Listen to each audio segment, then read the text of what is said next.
नमस्कार, मैं हूं पद्मपति शर्मा। एक बार फिर आपकी बात में आपके साथ आज एक बहुत संवेदनशील मुद्दे पर बात करने आया हूं आपसे। मन बड़ा क्लांत है, व्यथित है। 11 अगस्त की रात जो कुछ भी बेंगलुरु सिटी में घटा है उसने झकझोर कर रख दिया है। राम जन्मभूमि पूजन के पश्चात मुस्लिमों का के एक वर्ग का जो आक्रोश, जो उनकी बौखलाहट दिखाई दे रही है, उसका मूर्त रूप था, उसका जीवंत रूप था बंगलौर में हुआ दंगा। ये एकदम एक सुनियोजित साजिश के तहत ये किया गया था और इसकी मोडस ऑपरेंडी जो है वो एकदम दिल्ली के जो दंगा हुआ था पिछले दिनों, वो पूरी की पूरी मोडस ऑपरेंडी वही थी। और वही पीएफआई जिसका हाथ उसमें था, जिसकी साजिश थी, वही साजिश यहाँ भी दिखाई दी। वो आपके सोशल डेमोक्रेटिक पार्टी जो इंडिया की है, उसी की ये एक जिसको कहना चाहिए कि एक सिस्टर कंसर्न है। और इन दोनों ने मिलके एक ऐसे मामूली से विवाद को दंगे के रूप में दिखाया कि शर्म आती है कि नाम के आगे लिखते हैं शांति और भाईचारा।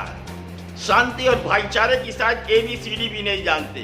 घटना क्या थी बहुत विस्तार से नहीं जाऊंगा, सिर्फ इतना बताऊंगा कि घटना ये थी कि एक शख्स ने फेसबुक पर एक पोस्ट लिखी, एक मुस्लिम ने पोस्ट लिखी, उस पर कमेंट किया कांग्रेसी विधायक श्रीनिवास मूर्ति के भांजे नवीन ने, और वो मोहम्मद पैगंबर के लिए आपत्तिजनक मानी गई। ठीक है, इस तरह की पोस्ट नहीं करनी चाहिए। हालांकि हमारी सहिष्णुता देखिए कि हमारे ऊपर क्या कुछ नहीं कहा जाता। सनातनियों के लिए, उनके भगवान के लिए, उनके अवतार के लिए क्या कुछ नहीं कहा जाता। हमारा आक्रोश न्यायालय तक पहुंच जाता है। आपने देखा होगा कि पिछले दिनों एक मौलाना ने, जिनको मैं कह सकता हूं आजकल कि एक नए मौलाना पैदा हुए हैं, नए जिन्ना, दाढ़ी वाले जिन्ना, ओवैसी सांसद हैं, पढ़े लिखे हैं, और क्या कहते हैं, राम मंदिर को, उस जन्म स्थान को कब्रिस्तान बताते हैं। एक है तस्लीम रमानी साहब, वो कहते क्या है कि साहब मूर्ति जो भूमि पूजन हुआ है वो भारत के लिए एक काला दिन है। लेकिन कोई चू से मस नहीं हुआ, किसी ने चू चपड़ नहीं की। कोर्ट में मामला गया, ओवैसी के खिलाफ अवमानना की कार्रवाई हुई। तो जब ये पोस्ट लिखी गई तो इसका विकल्प था आपके पास कि आप पुलिस में जाते, FIR करते और उसके बाद आप कोर्ट की शरण ले सकते थे। लेकिन नहीं हुआ। क्या देखिए, 7:45 बजे FIR होती है नवीन के खिलाफ और 8 बजे शाम को नवीन गिरफ्तार कर लिया जाता है। और 8:15 और 8:30 के बीच में एक करीब 400 दंगाइयों का, जिनको कहना चाहिए कट्टरवादी दंगाई, उन्होंने 2 पुलिस थानों को जला के राख कर दिया। क्या कुछ नहीं किया। और नारे क्या लग रहे थे, मार डालो इनको, छोड़ो मत इनको। ये क्या है? क्या तैयारी नहीं थी ये? आपसे मैं पूछना चाहता हूं, आप बताइए कि एक आधी घंटे के भीतर, 15 मिनट के भीतर 400 लोग अपने हाथों में पेट्रोल बम, तलवार, कुल्हाड़ी, तमाम तरह के शस्त्र लेके आ गए और उन्होंने विधायक श्रीनिवास मूर्ति के निवास स्थान को तो तहस नहस कर दिया। एकदम से कुछ भी बचा नहीं है उनका। और स्वयं विधायक महोदय कहते हैं कि चमत्कार से मैं बच गया, क्योंकि मेरे अपने लोगों ने मुझे आगाह कर दिया था। मैं घर से चला गया था, अगर घर में होता तो मुझे मार दिया गया होता। लेकिन देखिए, ये कांग्रेसी विधायक हैं, लेकिन चुप्पी इनकी देखिए, कांग्रेस की चुप्पी देखिए। कहते क्या है, कोई FIR नहीं दर्ज की उन्होंने। कहते हैं कि साहब भगवान पे छोड़ दिया। भगवान पे छोड़ दिया।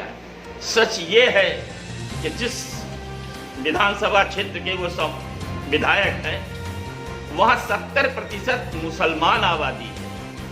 वोट बैंक जिसने हिंदुस्तान को बर्बाद किया है, जिसकी जननी मुझे कहने में कोई गुरेज नहीं है, कांग्रेस है। जिसने पहले 47 के बाद 52 में जब चुनाव होता है, ब्राह्मण मुसलमान, ब्राह्मण के नाम पर एक प्रधानमंत्री ने, मुझे शक है कि वो हिंदू भी थे कि नहीं, लेकिन अपने नाम के आगे पंडित लगाया, ब्राह्मणों का वोट मिला। मुसलमानों से कहा हमको वोट दो नहीं तो आरएसएस आ जाएगी, और हरिजनों के वोट खरीदे गए, दलितों के वोट खरीदे गए, पैसे देके, कंबल बांट के, दारू बांट के, और उस पर राज किया। और वो वोट बैंक की पॉलिटिक्स ने ऐसा कबाड़ा किया है हिंदुस्तान का कि आज सारे राजनीतिक दल कोई देश हित की बात नहीं करता, वोट बैंक की बात करता है। और वही बात श्रीनिवास मूर्ति ने की, और इसमें कोई शक नहीं है कि ये दंगा कांग्रेस समर्थित था। आपको हैरत होगी ये जान के कि कांग्रेस विधायक का घर जलाया गया, उसको तबाह किया गया, लेकिन कांग्रेस की इतनी मिली भगत थी। क्यों? क्योंकि जो गिरफ्तारी हुई है कलीम पाशा की, वो कांग्रेस का भूतपूर्व पार्षद है, और उसकी बेगम जो वर्तमान पार्षद है वो कांग्रेस की टिकट पे है। और कर्नाटक के भूतपूर्व मंत्री जॉर्ज के बहुत करीबी बताए जाते हैं। हुआ क्या था उस दिन? देखिए, एक मौलाना थे, उनका नाम भी मुजम्मिल था, बहुत समझा रहे थे कि देखिए इस्लाम जो है बड़ा शांति का धर्म है, आपको अपने हाथ में कानून नहीं लेना चाहिए, कानून की शरण लेना चाहिए, इस तरह का प्रवचन दे रहे थे। लेकिन उनके बगल में एक वो दंगाई खड़ा था, उसका नाम था मुजम्मिल पाशा, जिसने सोशल मीडिया पे अपने तमाम लोगों को कहा 5-15 मिनट के भीतर सब लोग पहुंच जाओ अपने हाथों में हथियार लेकर के। वो उस मौलाना साहब की बगल में खड़ा था, दोनों के नाम मुजम्मिल, लेकिन वो मुजम्मिल पाशा था, वो वहीं खड़ा था। तो मैं क्या समझूं कि ये प्रवचन था कि कोई ढकोसला था? आप ये सोचिए कि किस तरह की राजनीति की जा रही है। ये क्या है? हमारे, आपको बताऊं, आपको कुछ साल पहले सरिता एक मैगजीन छपा करती थी, उसके मालिक जो थे संभवतः आर्य समाजी थे। सनातनियों पर क्या नहीं लिखा जाता था, राम, सीता, कृष्ण, हमारे अवतारों पर क्या अंट संट नहीं लिखा जाता था, लेकिन चूं चपड़ कोई नहीं करता था। क्यों?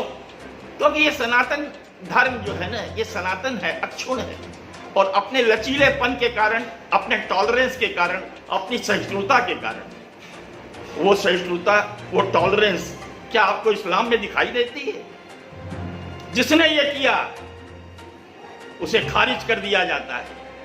क्या है ये? आप सोचिए कि जो हमले हुए हैं वो सिर्फ हिंदुओं के घरों पे हमले हुए उस दिन, उस रात को, उस काली रात को मैं कहता हूं। कहने को 206 गिरफ्तारियां हुई हैं, मुकदमे चलेंगे, लंबे चलेंगे, क्या होगा कोई नहीं जानता।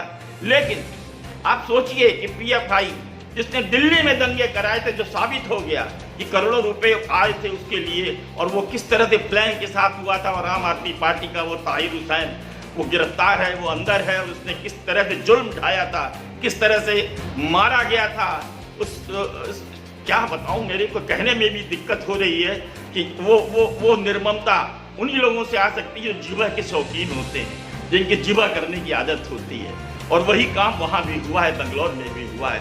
3-4 घंटे में उस बंगलौर सिटी के 2 थाने जो थे, वो थाने दोनों तहस नहस कर दिए गए। सैकड़ों कारों को जला के राख कर दिया गया, सैकड़ों मोटरसाइकिलों को जला के राख कर दिया गया। क्या है ये? मैं पूछता हूँ, मुझे जवाब दे। मोहम्मद साहब तो जो है, वो आपके पैगंबर जो है, वो तो अनपढ़ थे। किसने लिखी कुरान? ये आपत्तिजनक है, मैं बोल रहा हूं। अगर कोई इस तरह की बात भी कर दे, अभिव्यक्ति की स्वतंत्रता क्या केवल एक वर्ग के लिए है, केवल बहुसंख्यक वर्ग के लिए है? अभिव्यक्ति की स्वतंत्रता उनके लिए नहीं है? अरे लेकिन क्या है, पहले से प्लानिंग थी। और प्लानिंग क्या है जानते हैं आप?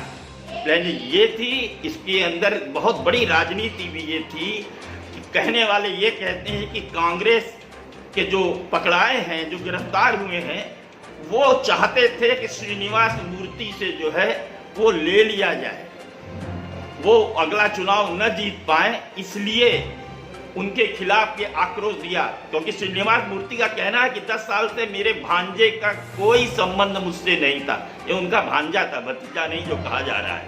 और न कोई उसने पोस्ट लिखी थी, उसने तो एक पोस्ट पे कमेंट किया था। और कमेंट अभिव्यक्ति की स्वतंत्रता है भाई, मैंने पहले भी कहा, तो कमेंट करना गुनाह नहीं है। कहते हैं कि 206 लोग गिरफ्तार हुए हैं, 60 पुलिसकर्मी घायल हुए हैं, उनमें 15 की हालत बहुत गंभीर है। आप सोचिए क्या करें वो। और मेरा तो सरकार से ये मानना है कि वो जो आपके सोशल डेमोक्रेटिक पार्टी जो है, भारतीय सोशलिस्ट क्या डेमोक्रेटिक पार्टी, पर तत्काल बैन लगाया जाना चाहिए और उनके जितने पदाधिकारी हैं उन सबको हवालात के अंदर ही नहीं, रासुका कायम की उस पर तामील की जानी चाहिए। पीएफआई उसके जो भी पदाधिकारी हैं, मुजम्मिल पाशा जो गिरफ्तार हुआ है, उसको रासुका के अंदर बंद करना चाहिए कि ताकि जमानत न हो सके, और उससे संबंधित जितने भी दंगाई पकड़े जाए सब पर रासुका तामील हो और कड़ाई का पालन किया जाए। गजवाए हिंदुस्तान में अब नहीं चलने वाला, न निजामे मुस्तफा चलने वाला, इसका ख्वाब देखने वाले भूल जाओ। सनातनी जाग चुके हैं, और नहीं जागे तो आप लोग जगा रहे हो। शाहीन बाग जगा चुका है, वो कहता है ना, क्या नाम है उसका, महमूद राछा, कि हम फिर से जो है 15 अगस्त से करेंगे, आओ आंदोलन करो। सीएए शाहीन बाग दोबारा लाने वाले हैं। इस बार कोई मौन नहीं रहेगा, ये बात बता दे रहे हैं। इस बार उनको भरपूर जवाब दिया जाएगा। मित्रों, भाइयों, मैं समस्त उन लोगों से जो सेकुलर शब्द से तो मुझे नफरत है, धर्म सापेक्ष जितने भी लोग हैं, जो सहिष्णु हैं, जिनमें टॉलरेंस है, वो तैयार हो जाएं, वो तैयार हो जाएं आगे की लड़ाई के लिए। ये 200-400 लोग नहीं हैं। सोशल मीडिया में एक बहुत बड़ी जमात है जो उबल रही है, उसको लग रहा है कि ये हिंदुस्तान हमारा है, ये तुम्हारा नहीं है। तुम्हारा था, तुमने मजहब बदला है, तुम्हारे डीएनए में आज भी वो सनातनी खून है। इसको मत भूलो, इसको याद रखो। बाबर तुम्हारा कुछ कोई नहीं था, औरंगजेब तुम्हारा कोई नहीं था, राम कृष्ण शिव ये तुम्हारे नबी थे, ये तुम्हारे देवता थे, ये पूजनीय थे, और तुम बिन कासिम को मानते हो 8वीं शताब्दी से। इसके पहले का इतिहास नहीं है, उसको याद रखो और सहिष्णु बनो, टॉलरेंट बनो, तभी हिंदुस्तान में रह पाओगे। नहीं तो हिंदुस्तान का मुस्तकबिल तुम्हारे लिए बहुत भयावह है, बहुत खतरनाक है। नमस्कार, अगली मुलाकात में फिर कोई चर्चा होगी, लेकिन ईश्वर से बनाता हूँ इस तरह दुखद अध्याय, इस तरह की दुखद बातें न करनी पड़े। कुछ अच्छी बात हो, कुछ विकास की बात हो, कुछ आत्मनिर्भरता की बात हो। फिर मिलेंगे, तब तक के लिए आज्ञा दीजिए। हाँ, हम पे लाइक करना न भूलिएगा। हम देश हित के लिए कर रहे हैं, कोई पैसे की कमाई के लिए नहीं कर रहे हैं, इसको हमेशा याद रखिएगा। नमस्कार, प्रणाम।